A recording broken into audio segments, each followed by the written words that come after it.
Cette leçon porte sur la résolution d'équations simples à une inconnue. Dans cette section, nous apprendrons comment résoudre pour une inconnue dans une équation simple. Nous utiliserons les propriétés des équations pour isoler la valeur inconnue x. Examinons 4 types possibles d'équations que nous aurons à résoudre pour une valeur inconnue x. D'abord, il y a les équations du genre x plus 3 égale 9. Ensuite, x moins 4 égale 12. 2x égale 10 et x sur 5 égale 15.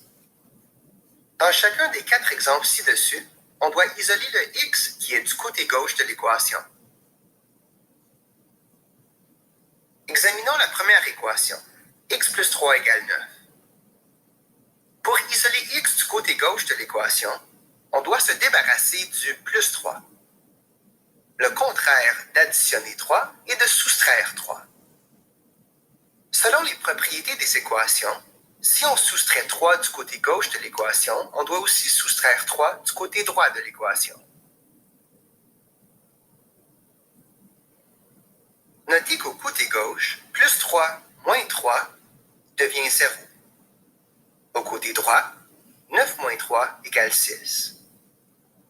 On peut tout simplement omettre le plus 0 et on obtient x égale 6. On sait que ceci est correct puisque 6 plus 3 égale 9. On sait que l'on aurait pu résoudre pour x sans passer par toutes les étapes ci-dessus. On suggère cependant d'utiliser cette procédure car les équations des sections suivantes seront plus complexes. Les habiletés qui sont développées ici seront utiles dans le futur. Utilisons cette procédure pour résoudre les 3 autres équations. Passons à l'équation x-4 égale 12. Le contraire de soustraire 4 est d'additionner 4. Alors, on additionne 4 des deux côtés de l'équation. Moins 4 plus 4 au côté gauche devient 0. Donc, nous avons maintenant x moins 0 égale 16. Il n'est pas nécessaire d'écrire moins 0, alors on écrit tout simplement x égale 16. On sait que ceci est correct puisque 16 moins 4 égale 12. Pour la prochaine équation, 2x égale 10, on doit réécrire le membre de gauche comme une multiplication. 2x est la même chose que d'écrire 2 fois x. Nous pouvons voir maintenant que la variable x est multipliée par 2. Le contraire de la multiplication est la division. Donc, pour résoudre, on va diviser les deux membres de l'équation par 2. Au côté droit, 10 divisé par 2 égale 5, tandis qu'au côté gauche, 2 divisé par 2 s'annule et devient 1. Nous avons maintenant 1 fois x égale 5. Pourquoi? Car 2 divisé par 2 égale 1. 1 fois x est la même chose que x. Donc, nous pouvons tout simplement écrire x égale 5.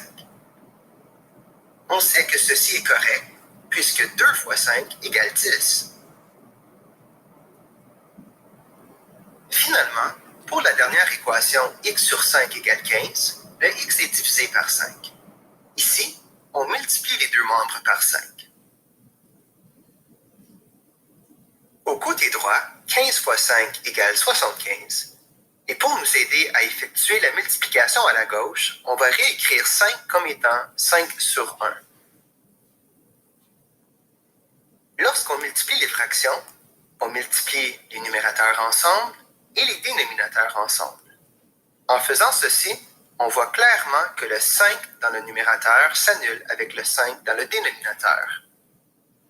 On obtient donc 1 fois x égale 75, car 5 divisé par 5 égale 1. 1 fois x est la même chose que x, donc nous obtenons x égale 75.